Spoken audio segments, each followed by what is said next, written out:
E no Por Dentro das Marcas de hoje, eu te trago para Vila Romana, zona oeste da capital paulista, onde fica a sede de uma das principais editoras de livros do Brasil. Eu estou falando da Melhoramentos, com 133 anos de história. Quer saber o que tem por trás desta marca? Então vem comigo que o programa está só começando.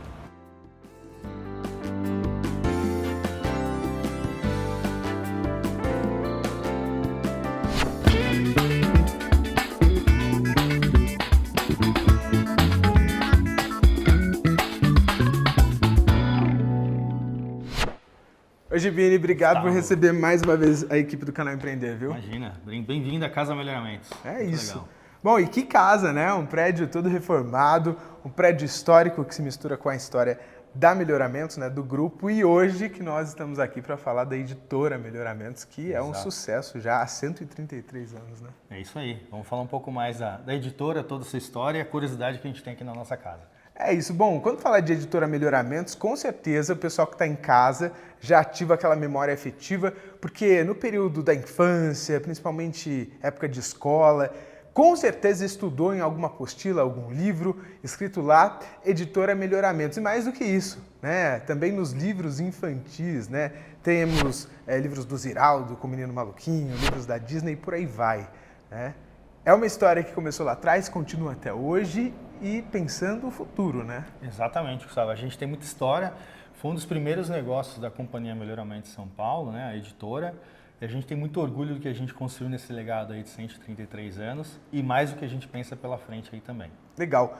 Editora Melhoramentos, hoje ela está em busca de novos autores, de novas publicações. Me fala um pouquinho sobre o business de vocês. Claro.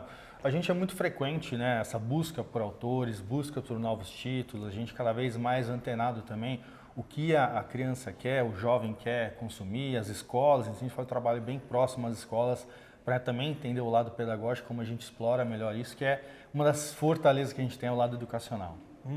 Que isso está, obviamente, próximo até dentro da missão dos valores da empresa, né? Total. A gente se posiciona como uma editora voltada para a família, né? Esse é o nosso conceito, que vai desde livros também que podem ter aplicação para os pais, professores e também, obviamente, as crianças, né? Então a gente vem nesse legado aí de 133 anos construindo bonita essa história. É isso.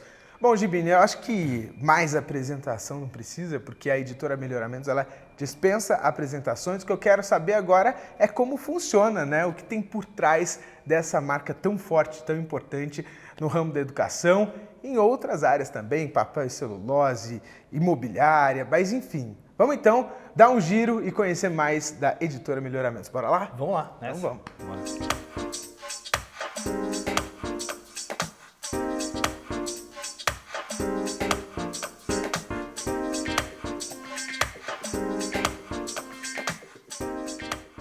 Bom, Gibini, hoje quantos funcionários atuam aqui na editora Melhoramentos? Na editora a gente tem por volta de 50 colaboradores hoje. Né? Aqui nesse prédio a gente tem toda uma área também de suporte aos times, mas o principal aqui é a editora Melhoramentos. Até porque, né, quando a gente fala de editora Melhoramentos, claro, é uma grande empresa, Sim. Só que com o tempo, né, a operação de vocês vai sendo aprimorada. Uma parte dela hoje é terceirizada, como por exemplo a impressão, e daqui a pouquinho a gente vai falar mais sobre isso, né? Até para dar uma dica de quem está em casa, de repente quer terceirizar alguma parte da empresa, algum setor, mas por isso tem esse enxugamento que é pensar o futuro da empresa, o posicionamento delas, necessidades hoje, né? Correto. Então, o trabalho de vocês aqui hoje é editoração, é fazer o relacionamento com os autores e também as demandas que podem vir do setor da educação ou mesmo do entretenimento. O que o leitor quer buscar dentro da livraria ou dentro de um e-commerce, por exemplo. Exatamente. Aqui ficam justamente esses times, né? Que é o time que é o editorial, né, que pensa as obras, faz o contato com o autor, e aí tem todo o processo de como nasce o livro, a gente pode contar um pouco isso depois. Também tem aqui o time que a gente chama de marketing, né, que ajuda na comercialização, redes sociais, entendimento do que está acontecendo com o consumidor lá na ponta, justamente para retroalimentar isso. Né? A gente faz muito uma lógica de o que o mercado quer e a gente vem para dentro de casa para fazer um produto aderente. E tem também um lado de coordenação pedagógica, que é o apoio que a gente tem com os professores e escolas para entender o lado pedagógico da história, principalmente nos produtos educacionais que a gente vende. Quer dizer, são livros paradidáticos, aqueles que auxiliam os professores na hora de trazer uma lição, trazer um trabalho que vai ajudar na formação dessa criança até para a fase adulta, né? Tratar de temas como, por exemplo, autismo, socialização, empreendedorismo e por aí vai, mas de forma lúdica através do livro, é mais ou menos isso, né? Exatamente isso, né? A gente tem basicamente duas grandes classificações no mundo educacional, né? Os livros didáticos, que é história, geografia, matemática, e tem os paradidáticos, são os livros de apoio, como você mencionou, que a gente atua em territórios que são suporte para a formação do indivíduo. Então, diversidade, sustentabilidade, autismo, como você falou, educação financeira. Então, a gente tem vários produtos com essa característica, com esse lado pedagógico, pensando o aluno, o indivíduo. Acho que um grande desafio desse time ou desses times que trabalham aqui é tentar identificar, né, no consumidor final, para quem está ali visitando as livrarias ou buscando no e-commerce, o tipo de livro que ele quer ler, principalmente nos de entretenimento, né? Como que essa sensibilidade de descobrir que tipo de entretenimento a pessoa quer? É difícil, né? Mas tem alguma estratégia para isso? Tem estratégia sim, Gustavo. A gente faz todo um monitoramento do que está acontecendo na ponta, né, através de redes sociais. Você consegue ter uma ideia de trending topics, né, o que está sendo mais falado lá na ponta, e a gente faz um caminho inverso pensando, tá bom, dado que é esse o tema que está sendo falado, como que a gente cria uma história em relação a isso? E aí pode ser buscar um autor ou uma história que tenha a ver com aquele território, e a gente traz então um livro pensando exatamente a demanda lá que o consumidor está colocando. Mas eu estou curioso e agora eu quero saber então como é que funciona, né, o nascimento de um livro. Você falou para mim, olha, acho que daqui a pouco a gente pode aprofundar mais sobre isso. E tem uma pessoa que vai falar sobre isso com a gente, né? É a Lucei, que é a diretora da nossa unidade aqui da editora, e ela vai dar um show aqui explicando para você passo a passo como isso funciona. É isso, quer dizer, existe o Grupo Melhoramentos, Editora Melhoramentos, ela que cuida de toda essa parte Exatamente. De livros, né? Aquilo que a gente lê com a Editora Melhoramentos, é responsabilidade dela e ela vai explicar pra gente agora. Tô curioso. Bora lá? Bora. Então tá, vamos.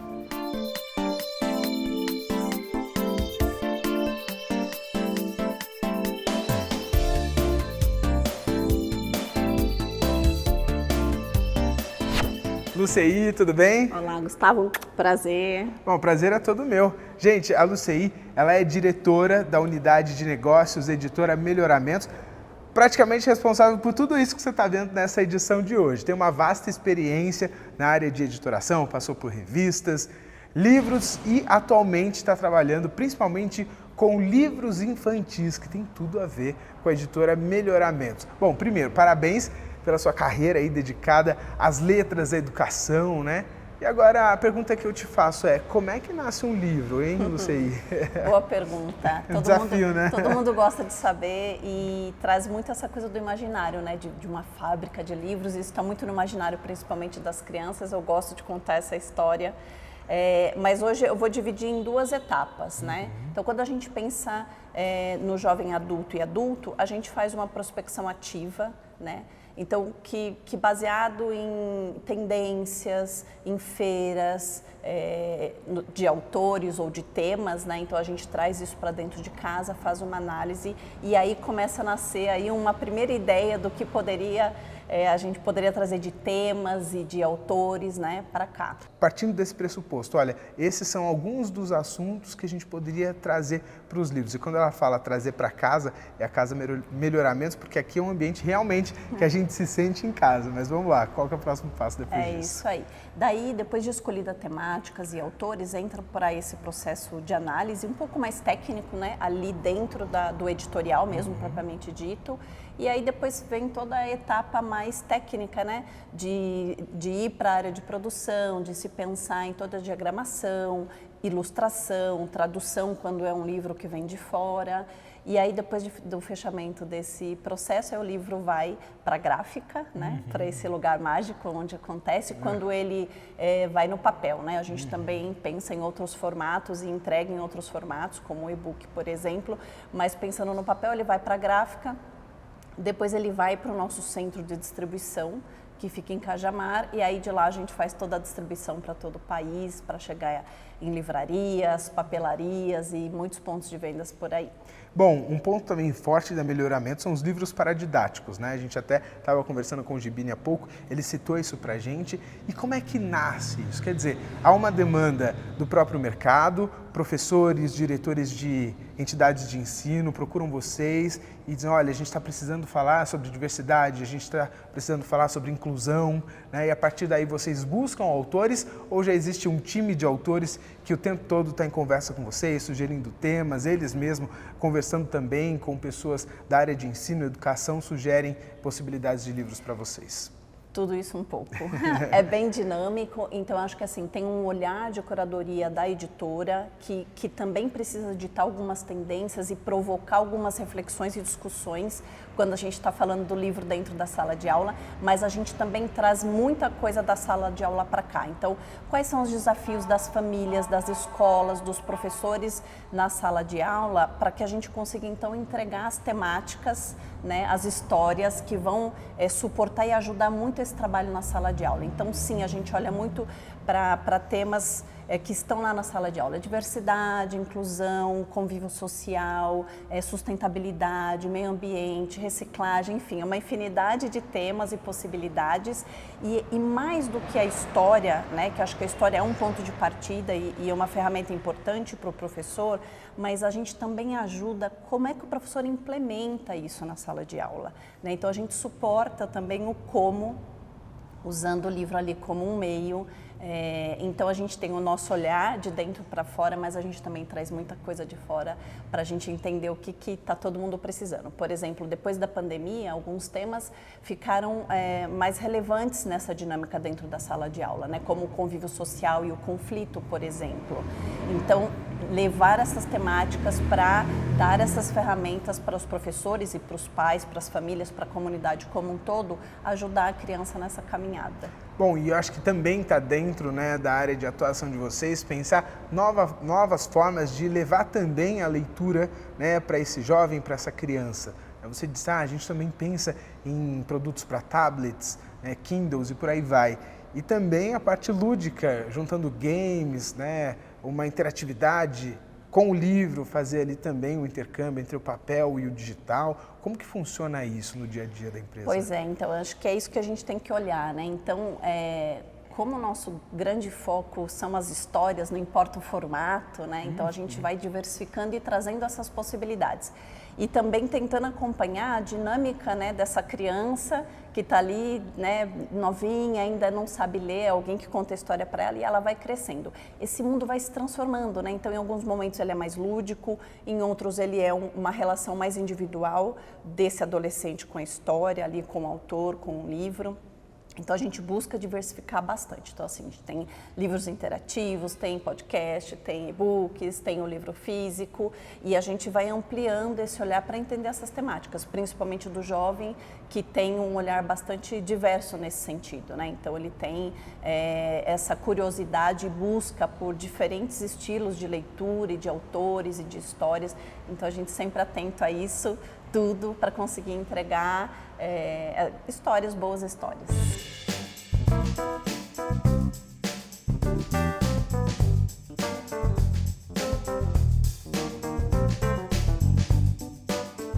Bom, gente, como vocês estão vendo, aqui tem algumas edições recentes da Melhoramentos e uma curiosidade, viu? Ao longo desses 133 anos, foram cerca de 40 mil livros editados. É livro pra caramba, né? E claro que ao longo desse período, a forma de fazê-los, né, exatamente como a gente está vendo aqui, todos impressos, bonitinhos, chegando para o público final, o cheiro do livro, né, que é algo também que tem muito a ver com a nossa memória afetiva, isso vai mudando ao longo do tempo, né?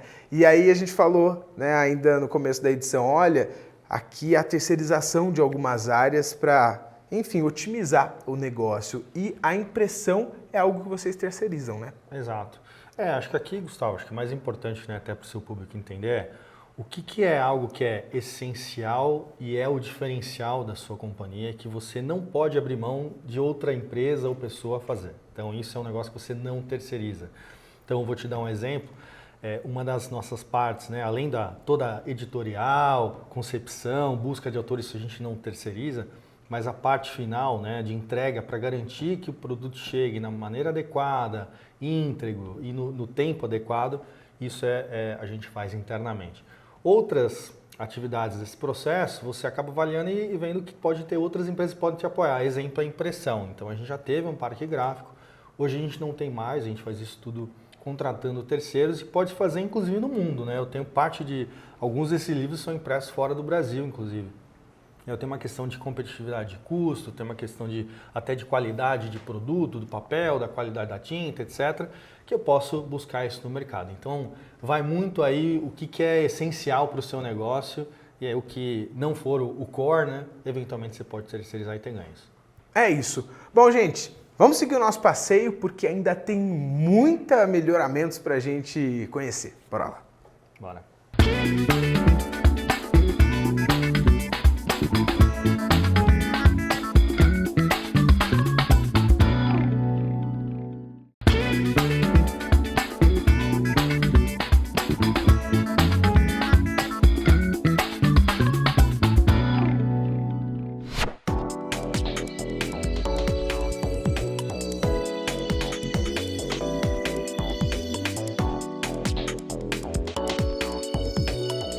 Bom, gente, vamos falar de pesquisa e desenvolvimento, porque numa empresa de 133 anos, pensar futuro sempre esteve no escopo da empresa, porque não é qualquer empresa que dura tanto tempo e pensa tanto no futuro.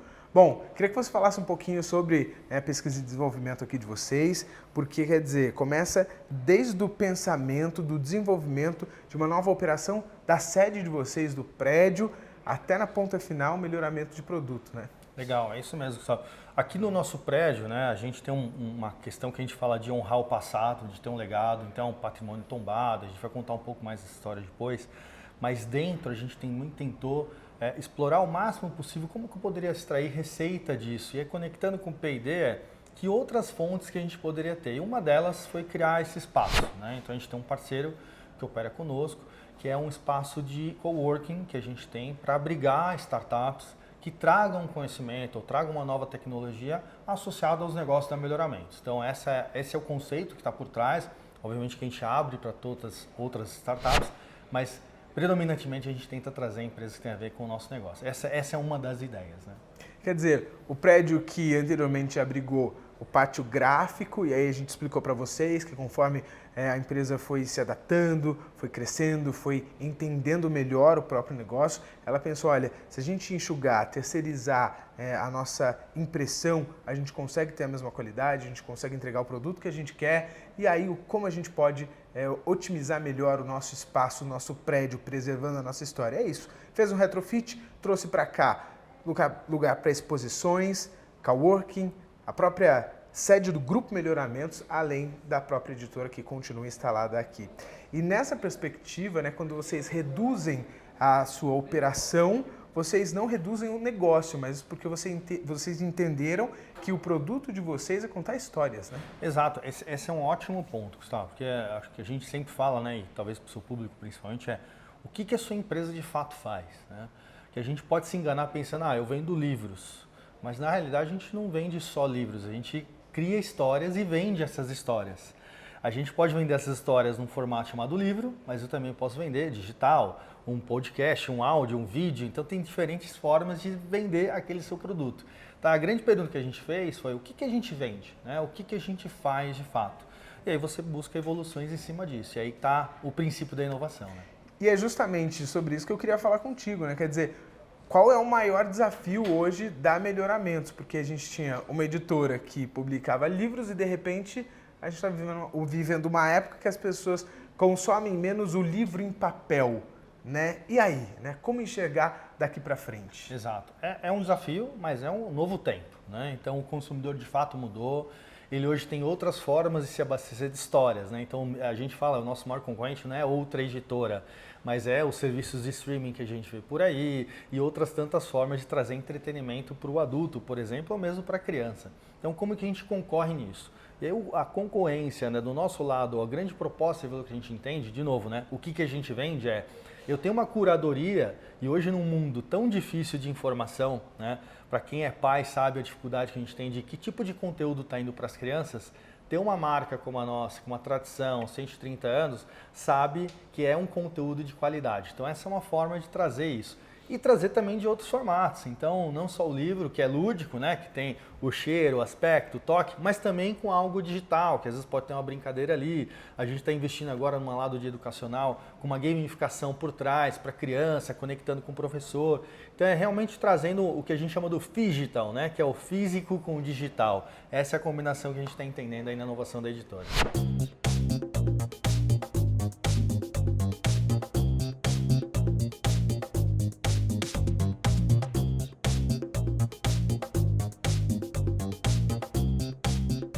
Bom, gente, uma empresa com 133 anos e que já pensa o futuro, bom, a gente começa a pensar, a tentar entender qual o segredo para tudo isso.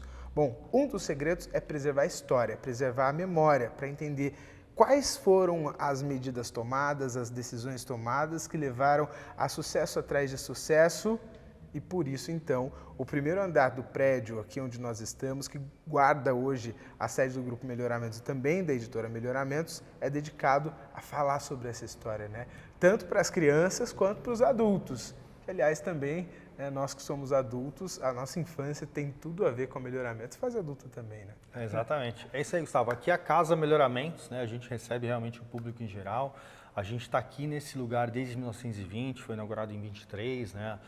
Essa Casa Melhoramentos, a gente tem realmente o orgulho aí de ter esse legado, essa história que se confunde até com a história da cidade de São Paulo. Aqui é um prédio que é um patrimônio tombado, né? Foi Casa da Moeda na Revolução de 32, então tem muita história realmente no entorno e na representatividade que tem para o bairro também, aqui na Vila Romana, um bairro tão histórico também da cidade de São Paulo. Bom, então aqui o que as pessoas encontram? Elas têm réplicas dos personagens mais famosos, né? Vamos citar aqui o Menino Maluquinho do Ziraldo, tem também personagens da Disney, já que algo curioso foi que a Melhoramentos foi quem teve, né, a oportunidade de trazer para o Brasil essas histórias em livros, né? Conta um pouquinho para a gente desse ambiente aqui. É verdade. Aqui no lado da inovação que a gente falou também, né? Acho que tem todo um pioneirismo que a gente teve em várias frentes, né? Como você falou da Disney, né?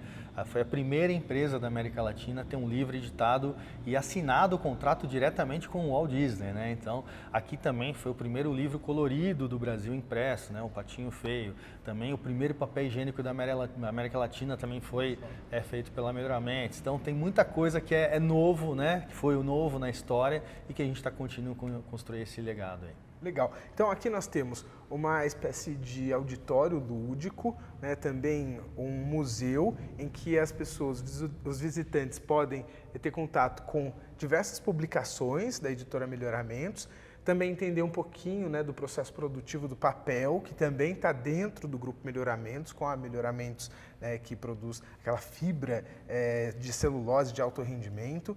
E, ao mesmo tempo, tem acesso também a algo extremamente curioso, que é uma estufa, ou seja, um ambiente climatizado, que tem ali reproduzido cada um dos livros que foram editados aqui pela Melhoramentos. Né? Exato, foram mais dezenas de milhares aí de livros ao longo da história. A gente tem algumas réplicas guardadas, algumas edições guardadas ali, alguns livros realmente bastante históricos aí para o país, né? Então a gente tem o orgulho de guardar aí, tem todo um legado. Aqui a gente chama esse espaço realmente como um centro de memórias, porque é isso, né? É preservar esse legado, honrar essa história, esse passado, e é o que nos movimenta e move para o futuro.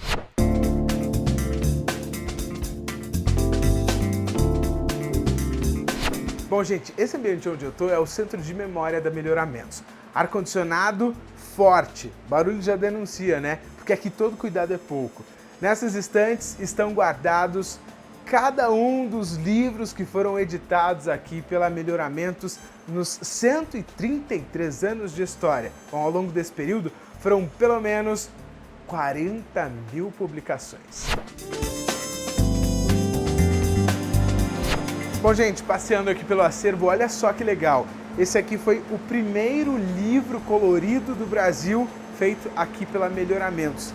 Essa edição é de 1915, tem mais de 100 anos. Olha só que legal, o cuidado. O livro era pequeno, como vocês estão vendo aqui, mas cada detalhe já demonstrava, né, o avanço tecnológico de inovação dos livros da época, né, que passaram a ser coloridos. Que legal.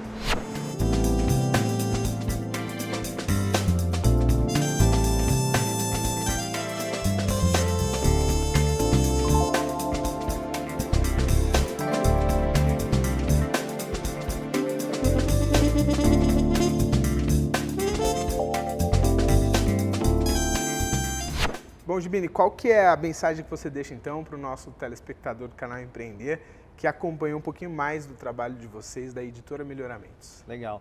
Acho que tem várias mensagens que a gente falou ao longo desse nosso bate-papo, né? Acho que desde como você resgata a sua história, honra esse passado, honra essa construção, esse legado, e pensa também o futuro, né? Pensa também como você inova, como você pode gerar outras fontes de receita em base nisso.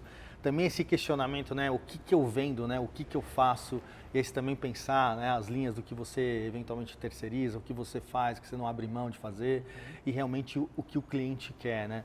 E acho que aqui tudo a gente faz realmente com um propósito muito forte aí de servir as comunidades, ter o pensamento na questão do meio ambiente, respeito às comunidades. Então, é muito disso que eu queria fechar aqui, né, de a gente manter o nosso legado, né, preservar o nosso futuro aí, seja com educação, seja com o meio ambiente. Então é um pouco o que a Melhoramentos faz, é o fazer crescer para melhorar amanhã, que é o nosso propósito. É isso aí, fazer crescer para melhorar o amanhã.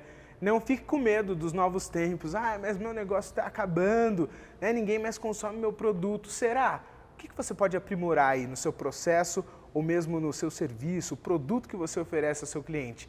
Pense não só naquela concorrência direta, mas no ecossistema onde você está inserido. De repente, pensando em algo que você não tinha imaginado antes, pode fazer toda a diferença e o seu negócio mudar de figura e você ganhar muita vida pela frente. Olha só, Melhoramento, 133 anos de história, já pensando o futuro. É isso, inspiração para todos nós. Gibini, obrigado mais uma vez por receber a equipe do Empreender. Valeu. Estamos à disposição. E é isso, viu? Sempre. Obrigado. Valeu. Bom, gente, então já sabe, né? O nosso encontro é toda semana aqui no canal Empreender. Assistir já é um bom negócio.